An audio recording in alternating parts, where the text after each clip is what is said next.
¿Está nuestra Fuerza Armada consciente, es garante constitucional? ¿Cómo lo evalúa? Porque el fenómeno Chávez, si lo vemos en ese análisis, dentro de las mismas Fuerzas Armadas, tuvo algo de elementos que propiciaron esa situación política. En nuestro país, ¿cómo está la Fuerza Armada? Mira, la Fuerza Armada de El Salvador se ha modernizado en su pensamiento, en su estructura, en su funcionamiento. Es una institución que vale la pena. Realmente hemos demostrado, y los actuales oficiales, pues integrantes de la institución, han demostrado mucha capacidad, mucho liderazgo. No es casualidad que la actuación de la Fuerza Armada en Irak sea excelente. No lo digo yo, lo dicen todos los mandos que han conocido el trabajo de nuestros soldados. Es decir, la Fuerza Armada de El Salvador ha hecho su parte. Se apartó de la política, lo ha hecho muy bien, pero esperaba que la contraparte también contribuyera a que el país se estabilizara. Y es lo que no vemos. Lo que vemos es al contrario, lo vemos como un reciclaje del pasado para imponerlo por otra vía. Entonces ahí es donde está el problema, ahí es donde yo encuentro que no hay afinidad, que hay una contradicción entre lo que nosotros hicimos como institución armada, que llevamos el peso de la guerra, y el FMLN, que era nuestra contraparte armada, que ya en la política está dando señales, para mí, a mi forma de ver el país, equivocadas. Pero la Fuerza Armada se mantiene apolítica. Sí, la institución es apolítica. Es garantía del proceso. No, eso no hay ninguna duda, pero los políticos tienen que ser responsables. Tienen que conducir adecuadamente el país para que haya estabilidad, para que haya paz, para que no haya tentaciones de intervenir, porque las Fuerzas Armadas no intervienen por afición, intervienen porque se presenta el caos, porque hay problemas serios que no se pueden resolver de otra manera, entonces intervienen como una emergencia, pero eso nosotros no queremos que ocurra.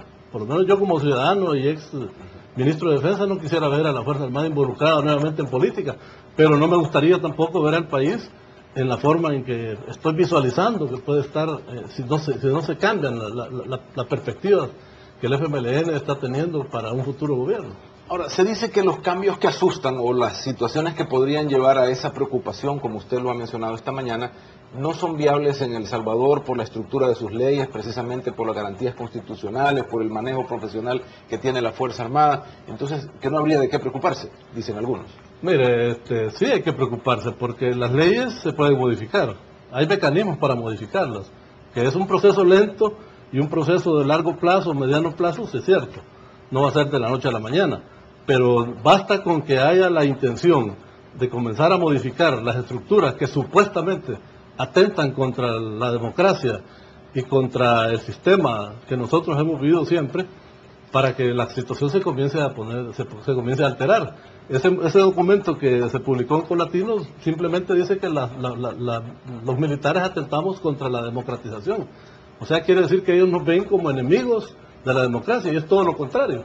Nosotros somos los principales propiciadores de la democracia, pero una democracia bien entendida, una democracia donde realmente haya participación libre para todos y donde las posibilidades de progreso, que es lo que realmente importa, existan, y no haya un país en caos y un país que realmente en lugar de avanzar retroceda. General, hablemos un poco de esa reconciliación. Usted mismo reconoce, no logramos pacificarnos como queríamos o como se pensó después de los acuerdos de paz. ¿Qué es lo que ha fallado?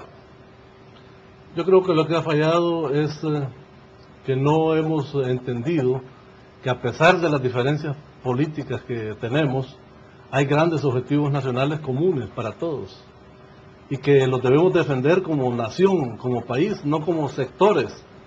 Y entonces, como cuando hay dos visiones de país, es indudable que no puede haber una reconciliación total, no puede haber una reunificación, porque es excelente que existan dos opciones políticas, para que el pueblo pueda decidir por uno o por otro, pero que ambas sean adecuadas a los intereses nacionales. Es decir, que ambas posiciones no alteren el statu quo, es decir, que haya la visión de convertir a El Salvador en un país moderno. Pero ¿cómo hacemos en un país donde las dos fuerzas que crecieron son totalmente antagónicas o son opuestas? Sí, lamentablemente esa es la tragedia de El Salvador, no tener opciones moderadas que nos lleven hacia el mismo fin. porque nosotros vemos a nuestro alrededor, Costa Rica, Honduras incluso, hay cambios de gobierno con mentalidades distintas, pero el sistema continúa funcionando y mejorándose. Cada vez van progresando más. Nosotros cada vez estamos más lejos de Costa Rica por la estabilidad política que ellos tienen, pero porque sus políticos son responsables. Y aunque hay diferencias ideológicas entre ellos, tal vez de matices, no han tenido la confrontación que hemos tenido nosotros. Es indudable, nuestro país ha sido muy confrontativo, que nos llevó hasta una guerra, pero en ciertos aspectos fundamentales debemos estar de acuerdo. Mientras no nos pongamos de acuerdo en esos aspectos fundamentales que podrían ser los pilares, digamos, de la nación, vamos a estar toda la vida divididos. Algunos dicen que esto es producto de no haber cerrado bien ese pasaje de la guerra y haber manejado mal el concepto de la ley de amnistía y la forma en la que se manejó la Comisión de la Verdad, y que eso no permitió entonces tener un cierre por completo de esas heridas de la guerra. ¿Usted qué opina? Y si reabrir esto, reabrir la ley de amnistía o eliminarla, le trae beneficio al país. Sí.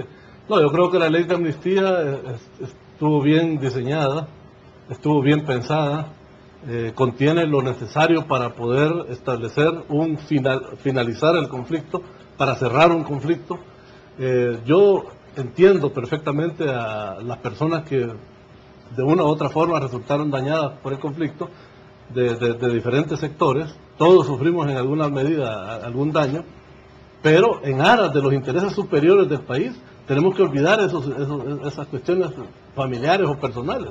Yo sé que es doloroso, pero no hay otro camino, porque si derogamos la ley de amnistía y abrimos el camino para que haya una nueva confrontación de tipo judicial, de tipo incluso verbal, entonces no lo que vamos a hacer es a recrear nuevamente el conflicto en otro ambiente, tal vez no armado, pero sí político, jurídico, etcétera, etcétera. Entonces, el FMLN dice que no está en su intención abolir la ley de amnistía, sí, sino retomar lo que pasó y volverlo a cerrar de una manera más no, esa es una forma disfrazada de decir, de engañar. Eso realmente no es serio, ¿verdad? Aquí las cosas deben ser blancas o negras en ese aspecto.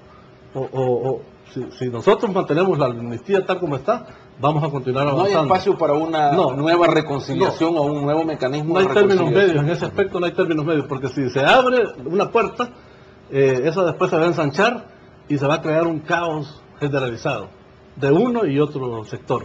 O sea que yo no creo en eso de que solamente vamos a conocer la verdad y nos vamos a olvidar y nos vamos a quedar tranquilos. Eso es falso. Esa es una premisa para engañar a aquellos que quieran creer esa propuesta, pero realmente no es así.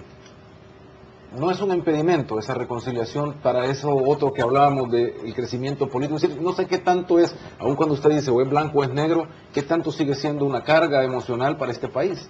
Sí, la verdad que los acuerdos de paz no son perfectos, pero lograron los objetivos principales, que era primero parar la guerra, ¿verdad? Después democratizar a la sociedad, y lo tenemos. Tenemos partidos que están en el poder de la oposición. O sea, no podemos decir que no ha habido apertura democrática.